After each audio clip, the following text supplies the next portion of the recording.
Hi everyone, I'm Anna Marie Seavey, the dietitian at Advanced Laparoscopic Surgeons of Morris. I'm here today to talk to you about your nutritional guidelines, which you have already gone through with me before or another dietitian. I'm going to reinforce all the information today. It's so important that you begin your journey on the right path. You're all anticipating your surgeries, which is awesome, but to move forward and be successful long-term, the nutrition component is in your hands and you need to start the journey right. So I'm going to add my PowerPoint next and you can follow along with me. I'm going to speak you through it, as well as if you have your booklet available, you can take that out and follow along there as well. Hang on a second, I'm going to share that PowerPoint with you. Okay, so as you see, the surgeries are in those pictures above, and you each are having your own surgery. It will take about 4 weeks for those areas, the staple line that they have worked on, to be healed 100%. That is when you are allowed to advance your diet. You don't want you risking a leak, a tear, an infection by advancing too fast. We need the internal healing to be great and 100%. So that's when you're finally allowed to have a regular diet. So the first month will progress as 2 days on a clear liquid diet when you get home. Then the next 12 days is a full liquid diet. Then by 2 weeks out, you're on a soft diet. And by a month out on a modified regular diet. So whatever you're eating today, you're going to be eating a month out from surgery with a few modifications, just because there's some beginning foods that can be difficult for some people over others. So we modify a few things based on that. Before I get into the 4 phases, I like to talk about the forevers. So if you recall, I gave our booklets all different names. The big booklet, the 22-page guidelines, I call that the Bariatric Bible. And the single sheet, I call that Bariatric 11 Commandments. That is the forever component to successful lifestyle after surgery. And I'm going to start with that part first, and then I'll get into the 4 phases that you will progress to after surgery. The first component that is always important, with or without surgery, for healthy eating is getting in enough protein. Your body eats the protein it needs every day, and it comes from your food. We don't really store protein on our body like we do fats and carbs. So we got to get our protein from our meals. We get it from our chicken, our fish, our beef, our pork, our veal. We need it for healing, cell repair, immune function, muscle mass, hair growth. You need good protein. We generally say 64 grams a day is your minimum number. However, I will push you closer to 70 or 80 grams a day if you're in average height. For anyone approaching 6 feet, 5'11", 6 feet, 6 feet 2, you're going to hit more like 80 to 90 grams of protein per day. In the early weeks, more is going to come from your protein supplement than it will your foods. And at some point, it'll almost be 50-50. Food will give you 50% of your protein, and your protein drinks will be giving you the other 50. And at some point, it'll be just your foods. And that will depend on each person. It depends on how much protein you can get in a day. So how are you going to know that, right? Let's look at the back of the booklet. Page 22 has the chart that I normally go through with you one-on-one. I'd like you to get that out, and you can look at that with me now. So when you're eating chicken, fish, beef, pork, turkey, veal, for every cooked ounce you eat about 7 grams of protein, be it any of those items. So how are you going to know that? I need you to get a cheap food scale. Either borrow it, order it. If you can get to a store now, get to a store and buy one. Cook your chicken, cook your fish, cook your meatballs, cook your shrimp, cook your steak, grab your deli meat, and you're going to weigh out about 3 to 4 ounces. Because if you can eat 3 to 4 ounces of protein for one meal, you will eat 21 to 28 grams of protein.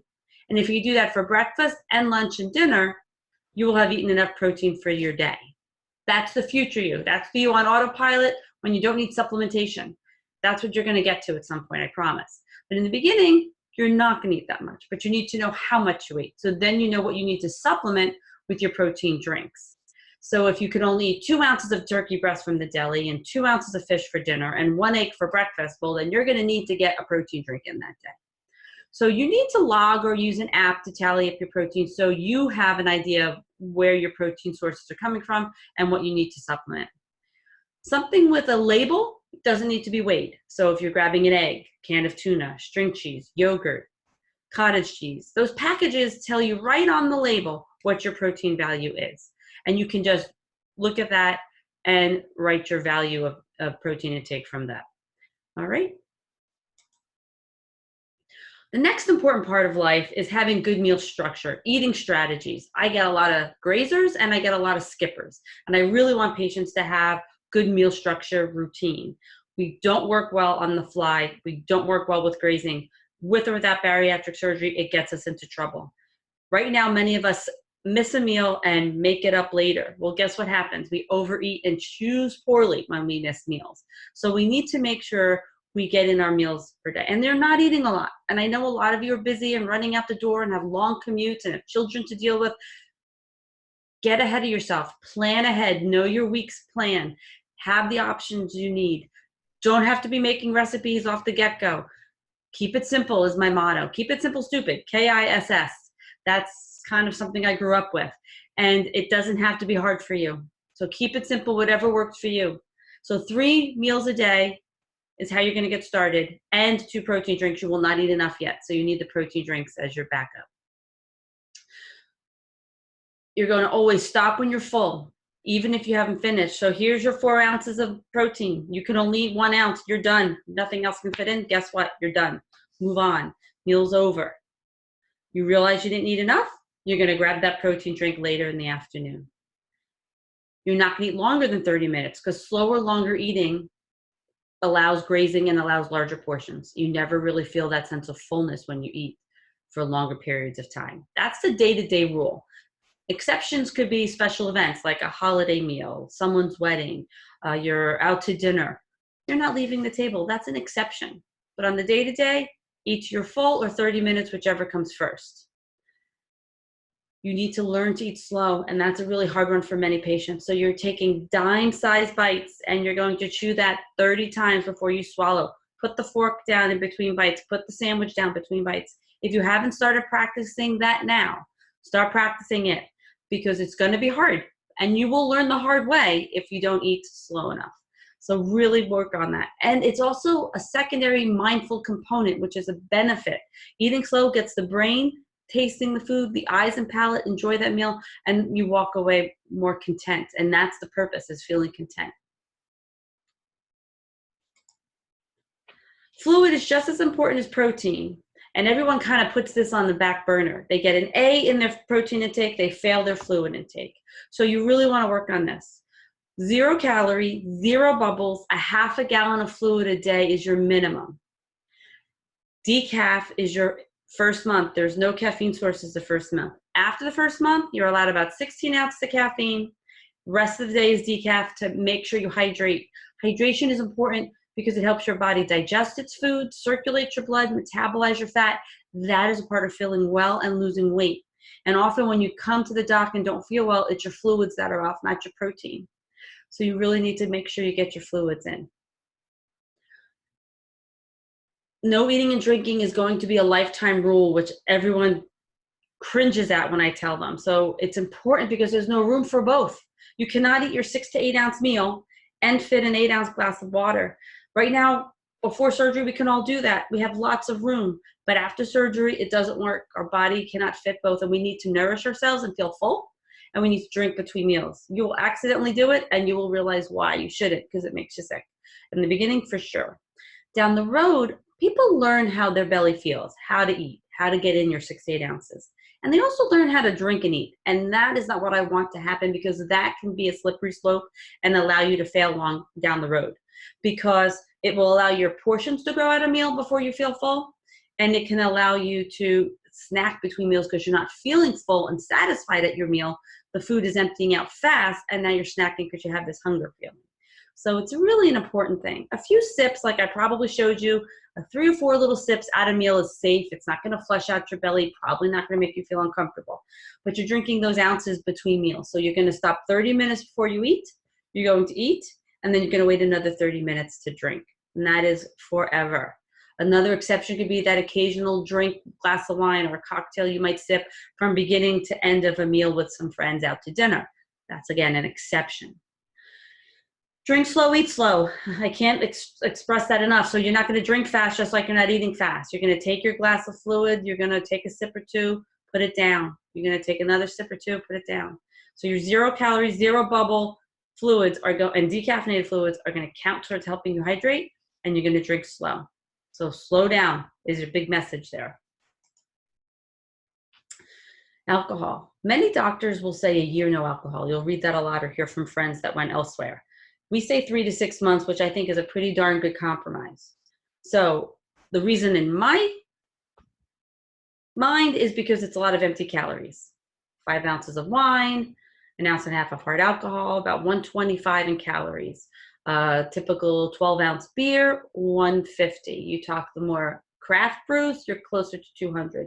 You start mixing your alcohol and something sweet, you're raising the calories. It adds up, and we don't mentally feel like we've eaten or consumed calories, so we get into trouble there. So be careful.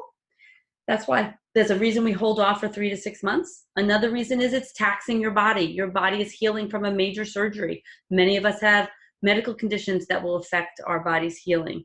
So, and stresses our body out. So we want to limit the organs from working harder. So we're going to try to minimize alcohol intake so we don't make the body work harder at this point. And it's dehydrating. So you got to up your fluids whenever you drink alcohol, because that will create more of a discomfort if you're dehydrated from drinking too much. So remember, the minimums are 64, 64. 64 ounces of fluid, 64 grams of protein. Again, protein could go from 70 to 80 for most of my women and average size men. People hitting closer to 5'11", 6 feet or better, you're going to go 80 to 90 grams of protein a day. And 64 ounces of fluid is the other minimum. And of course, you can do more than that when you're able to. We all need to take vitamins and minerals because we're not eating enough of a variety as well as quantity on our plates in the beginning. So we need to cover some bases. Everyone should be taking a 1-a-day multivitamin to cover everything from A, B1, B6, folic acid, and maybe even a little iron. I don't need anyone to buy high-dose iron unless they've been told they're anemic and they're taking iron now for pre-op reasons or because they have anemias. That does not need to be extra. If it's in your multi, like mine is, it's safe. It's a few 18 milligrams. It's not going to upset the stomach. But a 1-a-day multi is necessary. Tablets are allowed and safe, and you can swallow them. If you pick a chewable or a liquid, I need you to buy lower calorie chewable or liquids because I don't want you wasting time and calories on vitamins. So that should be minimal and not be a little candy chew here, a little candy chew there. And after all your vitamins, you're about 200 calories in on gummies, and that adds up. So just read the label knowing they're low calorie. For patients that are bypassed, you will all take sublingual B12, 1,000 micrograms a day. It melts in your mouth like a little Altoid. If you're a person who's having sleeve with a lower B12, somewhere under 400 as the normal level, I would say take B12 because you're going to take in a lot less animal protein, which is the source of B12, and you're already taking normal amounts, and your B12 might be on the lower side. So we want to prevent neuropathies and anemias that can happen there. So if you're under 400, when we met, I probably told you to make sure you take B12. If you were above 400, you don't have to take it. So roll the dice. We'll check your labs again at 3 months out, 6 months out, and at a year. So we'll let you know if we see an issue on your labs there or any other vitamin labs for sure. Calcium citrate is added also because we need to make sure your bones and muscles stay strong and healthy long term. We're looking for calcium citrate or citrate because it dissolves and digests better for bariatric patients because they take it between meals with fluids. 1,200 milligrams a day, and you're going to separate that dose, 600 and 600. Not all at once. It's wasteful if you try to take it all at once. You won't absorb it, so better to divide 600 and 600. Calcium citrate also works better on an empty stomach. You will find it. People tell me they struggle. Calcium tends to have its own shelf in the stores. And if you Google online, you will find it is there as well. Vitamin D, we're doing 2,000 units per day. Unless you're on a higher dose, of course, because of a deficiency, you're going to do 2,000 units per day. And that's to help with calcium absorption, so your muscles and bone health, as well as GI function, heart health, memory. Vitamin D has a lot of good properties to it. Another thing I forgot to mention is that calcium shouldn't be taken at any time that you take anything with iron. They should be taken at separate times. You'll absorb them both better than if you take them together. One will win and one will lose. So that's the 11 commandments that I want you to remember are your lifetime commitments to this post-op lifestyle. Now I'm just going to talk about the first month out, what to expect. So as you will hear through Carmen, our nurse practitioner, the day before surgery is your pre-op diet. It'll be a clear liquid diet. Then you're going to go in for surgery and you're going to come home on a clear liquid diet for 2 more days. No worries about protein or vitamins or minerals yet, just your fluids. A clear fluid means it can be seen through. It does not have to be clear like water. So you may choose water, broths, Crystal Light, Propel, Vitamin Water Zero, Powerade Zero, sugar-free Jello, sugar-free popsicle, decaf tea, hint water, Sobe water, you name it. Just wake up and throughout the day, get your fluids in. It's kind of an easy phase and you are able to get through it. Then the second phase is your full liquid diet. That will start from day 3 that you get home to day 14. So it's about 12 days long. You're going to do 3 full liquid meals per day and 2 protein drinks as well. You can start your vitamins up and you're allowed to have decaf coffee. These full liquid meal options, they're not the best foods or nutritious foods, all of them, but they are safe. They allow you to get in good nutrition, or I shouldn't say good nutrition, that's the wrong word. You're allowed to get in a meal, a structure. You're developing a routine. So it gives you the idea and the practice at home to not skip and to start setting up your schedule and your routine. So what are you allowed for a full liquid option? Skim or Skim Plus milk or non-fat milk, unsweetened almond or soy milks, high protein yogurts that are on the smooth side. I don't want chunks of fruit in them. And bypass patients want to go more on the sugar-free ones like 000 by Okos or Chobani 100 or Dannon Light and Fit Greek. Those will keep your sugar content down. Low-fat strained soups like a tomato, split pea, butternut squash, cream of potato, cream of broccoli, sugar-free, fat-free puddings, low-sodium V8 or tomato juice, cream of wheat or grits on the thin, soupy side, not high-calorie fat with butters and cheeses, kind of runny, okay? Those are your safe options for breakfast, lunch, and dinner.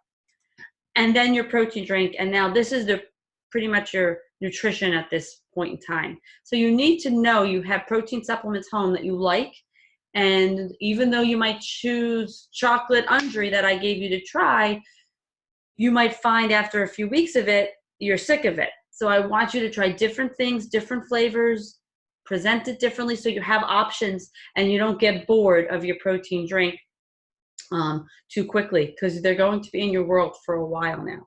So what do you need to find? The protein drink should be between 20 to 30 grams of protein. That's the max, 30. More than that at one time, it's not utilized as well as if you separated it. So doing 20 to 30 now, and then do another 20 to 30 later. And that is a good way of getting your protein in. You want the carbs low, generally under 5, and the calories between 100 and 200, you'll find most of them. Max being 200, because I don't want you making smoothies out of these protein drinks. I don't want you blending in peanut butter, nuts, fruit, honey seeds. That can make this into a 300, 400, 500 calorie smoothie, which goes down with no problem. You may use extracts like an almond extract, mint extract, berry extract, a banana extract, coconut extract, and that can be added to different flavor bases like vanillas and chocolates. You can use sugar-free syrups. Some people will put their protein into their coffees to flavor them in that regards. You can add ice and you can add, into your blender and make it a little bit more of a smoothie in that regards without adding food, and it'll be more like a shake. In today's day and age, unlike when I started here over 10 years ago, you had to go to nutrition shops then pretty much to find protein drinks. You can still go there, and that's a great place to start, but you can also walk into Walmart, ShopRite, Costco, BJ's, Target, Walgreens, Quick Check, Wawa. There are protein drinks everywhere, and no excuse not to have one, even when you're traveling.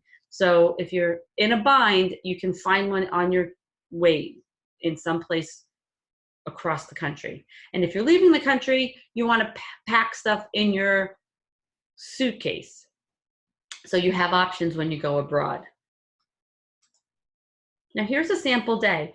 You do not have to follow my structure. I give you a structure just to have it as an example. Make up your own schedule based on your life, work and non-work days.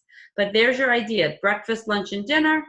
And then between breakfast and lunch and dinner and bedtime, you're drinking your water and your protein drink back and forth. There's no set time frame. Even though I put 10 o'clock and 3 o'clock as your protein time, you don't have to do it then. I do that so you don't forget, oh yeah, I have to do 2 a day. So from the moment you start drinking your water or Crystal Light or decaf tea, you can drink your protein drink simultaneously. You get bored of the protein drink, stick it back in the fridge, drink your water. Things like that are fine. And this phase, the full liquid phase, is the only time he will allow you to go from eating to drinking without pausing that 30 minutes before and after a meal, because he feels that if they're liquid meals, you need the extra time so you don't dehydrate and get weak. So he wants you to use those extra 2 to 3 hours to get those water and protein drinks or whatever fluid you're drinking in. However, my exception to that is if you feel full and your belly's uncomfortable and you don't want another ounce in right now, then please wait 30 minutes to start drinking so you don't make yourself more uncomfortable for a longer period of time. Okay? By 2 weeks out, you're eating soft foods. Not a bad thing. There's many doctors who do the liquids longer, do a pureed phase. Gosh, I think you guys would just gag on me if I told you you should do a pureed phase. We do soft diets 2 weeks out from surgery. 2 weeks long. You're going to do 3 soft meals a day and 2 protein drinks as needed. And as time goes on and you eat better, you can get down to 1 protein drink a day. You're going to always eat your protein first on your plate. You're not going to fill up on fruits and veggies. That's easy to do right now. It sounds ridiculous, but you won't even get a bite or 2 of that and you will be full. So start with your protein, please. Add 1 new food at a time per meal so you identify how those foods feel with you. Often it's not the food you're getting rid of for a long-term situation. It's more that at the beginning, some foods will have a slower go for some people. So if you're going to have fish and vegetables, start off with the fish that you're going to have, like codfish, and then have it again another day and add a vegetable you haven't had yet. But don't start off with 2 new items, just in case there is a problem with the fish. Or maybe it's more that you ate too fast, the bite was too big, the food was too dry. You may need to cook it differently or take smaller bites. Those are more likely the situations that are going to happen and the way to change that. So the protein options that you're allowed on the soft diet are the yogurts carry over, and now you can have chunks of fruit in them, low-fat ricotta or cottage cheese, light low-fat Baby Bell's mozzarella string cheeses, egg whites, egg beaters, or whole eggs, canned tuna or salmon or crab meat, any filleted fish like salmon, flounder, cod, halibut, trout, catfish, tilapia. If you don't love fish, you can take canned chicken like you would a canned tuna, where you drain it, you flake it up fine, you add some like mayo, lemon juice, vinegar, mustard, salsa, smash an avocado, a little olive oil, herbs. Give it a different flavor every time you have it. Tofu's allowed, beans, lentils, legumes, or you can turn that into a lentil soup, vegetarian, chili, black bean soup. Those are options that you may do for your soft proteins. And then on the side, you may put some soft cooked veggies, canned fruit that's juice or water packed, ripened applesauce or oatmeal. Again, sides to your protein. Enjoy your food. I get a lot of people who get so bored because they think healthy food is just salad and grilled fish, salad and grilled chicken, and it's just a squeeze of lemon and a little pepper. You need to give your food flavor, color, texture, taste. Use lots of spices, herbs, vinegars, mustard, salsas, lime juice, lemon juice, sriracha, teriyaki, tomato sauce, canned tomatoes. Live it up. Don't sacrifice taste and flavor. Walking away from a meal bored or unhappy creates you to want other things. So you want to enjoy what you're eating. You may use some oils. I don't mind us using oils. Using more sprays or spritzers are easier and less caloric, but we need oil in our body. Our bodies need some fat, but don't smother your food in oils or butter or cream sauces or fats and fry things, gravies, cream sauces. Those are things you want to, buttery sauces. Trim down. Use a little oil, pour a little. A tablespoon measured of oil is 120 calories, all of them. So it adds up. So you want to be smart there.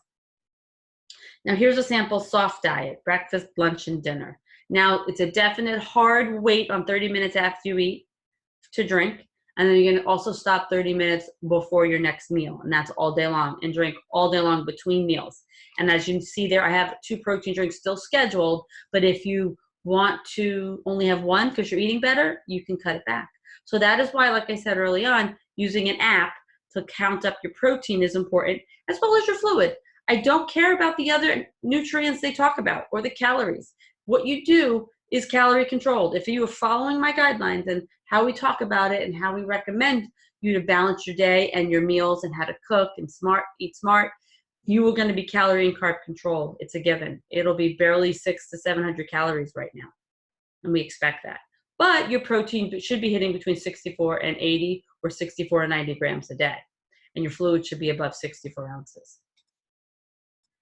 By a month out, you're on a modified regular diet.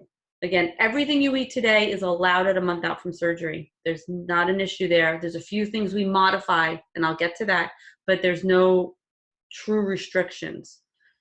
Eating 3 meals a day and avoiding any snacking. Snacking, in my mind, is everyone's slippery slope from the get-go. You are not hungry. Your hormone levels are revamped and you're feeling appetite suppression. You don't love eating. You don't even enjoy eating your meals. So use that time frame to reset all the habits that you've acquired over the last how many years, and not need that snack or want that snack. That's the problem. Our brain loves to eat, and when it gets used to eating, it looks forward to eating at certain times of the day. It becomes habitual, or certain situations. Where the protein drink, if we leave that in as long as we can, it doesn't create as much of a need as we get from our food. So the protein drink has a lot less calories, and it does the protein needs in a lot better way.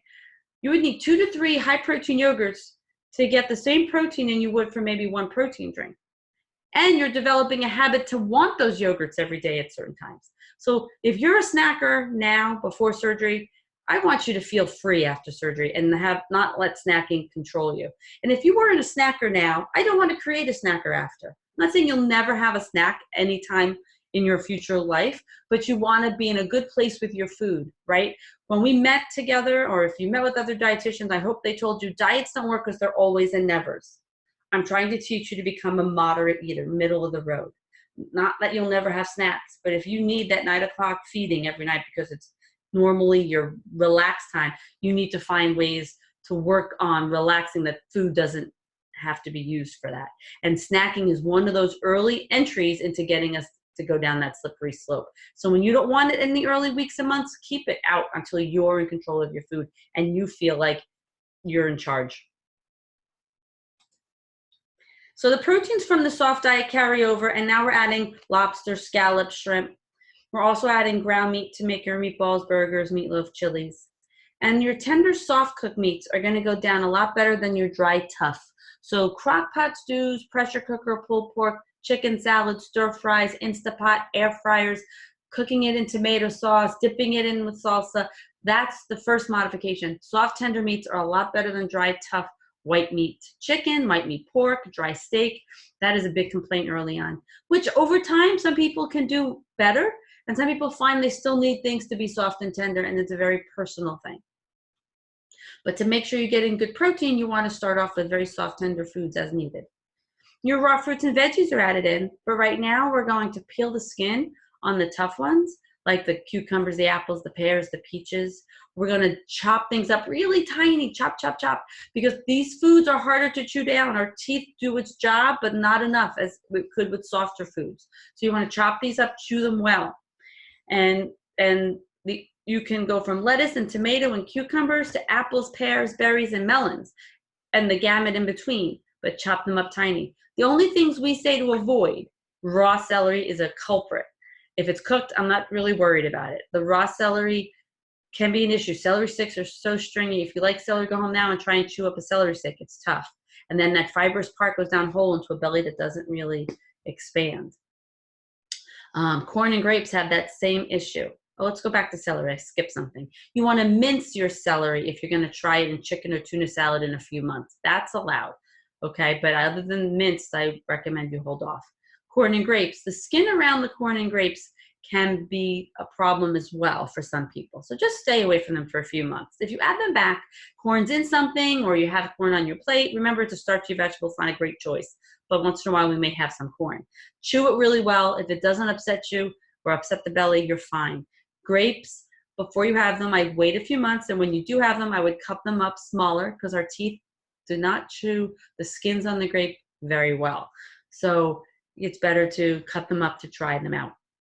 And oranges and grapefruits, the white around the slice of the orange can be problematic, or a grapefruit or a tangerine. So I recommend you pull all that white stuff off the outside and just eat the pulpy inner, or slice it down the center like a grapefruit and take a spoon and pull out the pulpy part. And those are the only modifications we need for raw fruits and veggies. Again, a quarter of a cup maybe, but you can place it there and just have a bite or two, but eat your protein first. And you may choose some whole grains. The carbs are added back. We push for whole grains because they're healthier. There's more nutrients involved. They get you fuller longer. They help with portion control.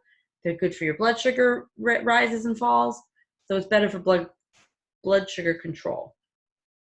So you won't die from white rice or pasta, but I stress the higher fiber stuff like whole grain or bean pastas, brown rice, quinoa, bulgur, farro, white or sweet potato, whole grain crackers. You won't have time for bread in the sense of a sandwich or a toast with your eggs, but when you do have room for that, you want to toast any bread product.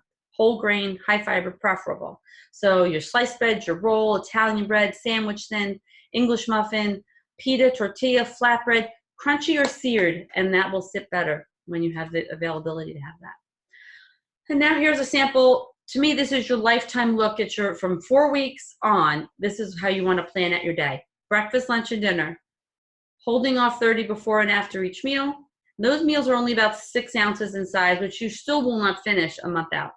You won't get to 8 ounces, which is what the belly size that they create is. It's about a 6 to 8 ounce pouch for sleeves, a little smaller for bypass. When you can eat that much, then you know you're getting in enough protein and you do not need the protein drink. Normally when you sit in front of me on that little grid, I will cross off snack and circle the word protein drink because like I said before, we're going to stay away from snacking in the early weeks and months and get reset in a good way and bring back snacking on occasion if needed, okay? Here's the bariatric plate. I probably sent this to you as well. That's in my little fridge copy, and it's the last page. The fridge copy is just a condensed version of the 4 phases after surgery. You can plop right up on your fridge and follow along there. But this is the last page in that booklet. That is what your plate will look like. It's a little salad plate of food, 4 ounces of cooked protein, maybe a half a cup of veggie, quarter of a cup of starch or fruit, any kind of combination there. And when you can eat that 3 times a day, you're on autopilot. You're eating enough protein and nutrition. In the early weeks and months, you're not going to eat enough. So you're going to make sure you add your protein drink between meals and you keep taking those vitamins and minerals to keep your levels in a good place. What you put on that plate matters. I get a lot of patients who will eat a little bit because they have portion control, but they lose weight despite their choices. So they're not eating smarter and healthier and learning to cook well or choose well and give their food flavor and taste that's on the healthier side. Because you can take that little plate of food, roast it, saute it, marinate it, grill it, stir fry it, and it might be 200 to 300 calories. Or you can fry it, cream sauce it up, throw some cheese on there, butter it up, gravy it up, and it could be a 600 to 700 calorie meal. And those choices will make a difference on how you lose weight. So I want you to think of healthier 99% of the time, indulgence on occasion, because we can't live in a box. It's not about bariatric patients living here and the rest of the planet's living down here. It's learning to eat better and like good choices and not to sabotage ourselves with the wrong foods. Because I want you to get the most out of these 12 to 18 months of weight loss. And I want you to be in a good place. So long term, in 10, 20, 30, 40, 50 years, depending on your age right now, you should still be successful. All the foods I kind of mentioned in the book to avoid are all written in this one spot as well as a reference. So not that the top of the book or the page there is nevers. Those are foods that could potentially bother you. They may never bother you, and then you don't have an issue with any of them. The lower half aren't nevers either, but we have to remember, just like I said, our choices matter. So we don't want to be overdoing it in the calorically dense, high-fat, high-sugar foods. That can, again, slow weight loss and get us into trouble. Bypass patients can have dumping syndrome, which I think the words are cut off a little bit on the top there because of my picture. But that's what that is, dumping syndrome. Sleep patients do not get true dumping syndrome. Every bariatric patient can get nausea and vomiting. But when it comes along with diarrhea, abdominal cramping, weakness, dizziness, heart racing, cold sweats, that's more of a dumping syndrome response. That comes from high sugar, high fat foods that set off the bypass patients because their intestinal tract is now smaller and it's harder for them to digest the sugars and the fats like you would pre-surgery. So you want to minimize and limit. We usually say for sugar content to be under 7 grams roughly at a time. So if you're choosing something to drink or you want to sweeten your coffee, I'd rather you use sugar substitutes so that you don't get yourself into trouble. So, something made with the Splenda or the Truvia or the NutraSweet is fine. I'm not asking you to live on gallons of sugar substitutes either, but when need be, those options will prevent you from getting dumping syndrome. From a sleeve perspective, it's caloric. I don't want you taking in 250 calories of iced tea now, 250 calories of lemonade later, and 250 calories of cranberry juice. That's a 750 calorie intake, which is mostly half of our needs probably for the day. So you want to stick to the low calorie, 0 calorie things if you need flavor. Sugar-free candy such as a Tic Tac or an Altoid or a gum to suck on is going to be a couple calories. But if you find something that's 50 calories and you're sucking on that 5 times a day, that's 250 calories. That's a wasted intake in my mind. Your brain doesn't consider that food. You could have 4 to 5 small pieces of fruit for the same value. Be careful because some things can say sugar-free and no sugar added, and they can use sweeteners like honey, molasses, agave, maple syrup, sorbitols, fruit juice, sugar. They call fruit juice concentrate. That's what it's called. Those are all sugars. They're just not white sugar. They're not table sugar, not sucrose. They come from other sweeteners, and they're going to do the same thing, the same dumping syndrome side effects, as well as the same empty calorie intake. So these are the foods you got to be careful, read the labels, and make sure they're limited. And in either a sugar-free version or you're using very little. Like if you're sick and you want to put a tad bit of honey in your tea, I understand. Or you can find a sugar-free juice if you're a dumping syndrome / bypass patient to prevent the dumping syndrome. You could do cranberry juice that's sugar-free. It's Ocean Spray does one. It's 0 calories. And you can get your vitamin C that way. Symptoms that people worry about: nausea and vomiting. To deal with that, sit down at your meal, or to prevent it, I should say. Sit down at your meal, make sure the foods are soft and tiny, chew them well, stop when you're full, don't eat and drink together, but stay hydrated and drink lots between meals. So sit down at your meal, cut your foods up small, chew them well, keep them moist and tender, stop when you feel full, don't eat and drink together, but stay hydrated and drink lots and lots between meals. And that will minimize your nausea and vomiting. Constipation is not uncommon right after surgery. We're also going to tell you the day before surgery is a laxative you have to do. You come home with an empty belly and clear liquids to take in, and then to full liquids. And then finally soft foods 2 weeks out and you're still not eating a lot. And then you're going to have regular food. So you need high fiber or more fiber, increased volume, increased fluid, and increased activity to get the gut on a better routine and pattern. And the nurse will cover safe stool softeners and laxatives that you may use as well as a supplement. And the high fiber supplements like a Metamucil or Benefiber is doable, but you're doing that between meals when you could drink lots of fluid to make them work. Diarrhea is more of a dumping syndrome response and not a usual issue long-term as a bariatric patient.